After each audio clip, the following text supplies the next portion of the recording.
du second degré pour être sûr que vous comprenez quand même comment le principe. Donc déjà, on va résoudre l'équation 5x carré moins 2x moins 1 égale 0. On va tracer la fonction polynomiale associée à cette équation.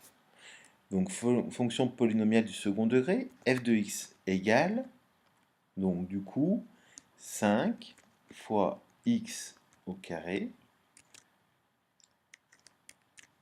moins 2x moins 1. Donc c'est la fonction polynomiale associée à cette équation du second degré. On obtient bien sûr une parabole. Alors je peux déplacer le graphique comme il me convient.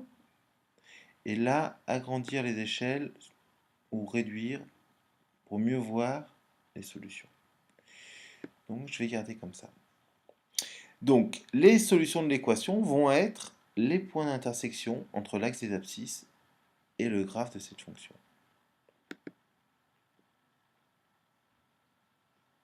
Intersection entre nos deux G, le graphe, ce sont les antécédents de 0, les points qui vérifient f de x égale 0.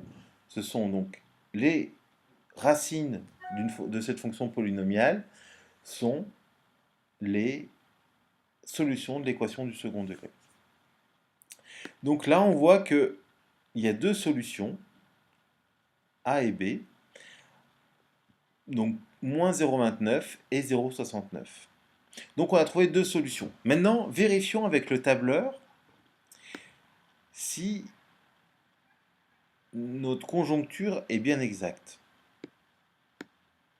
Alors, on va faire affichage. Alors, affichage, fenêtre, non.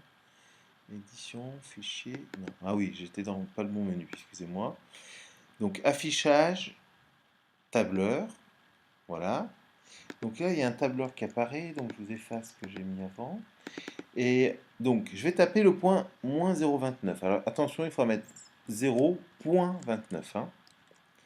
Et l'autre point dont on veut vérifier l'image, c'est 0,69.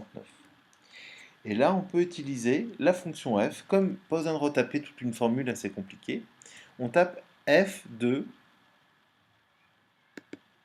alors f de A1, parce qu'on va calculer, on veut, dans A1, il y aura moins 0,29. Au lieu de taper f de moins 0,29, on tape f de A1. Et là, on voit bien que ça fait 0. Donc, on recopie la formule, et ça nous calcule automatiquement f de A2, c'est pareil. Alors, vous voyez, si jamais je voulais calculer f de 0 égale moins 1. Donc je peux calculer aussi facilement, numériquement, les images des différents nombres. Donc voilà.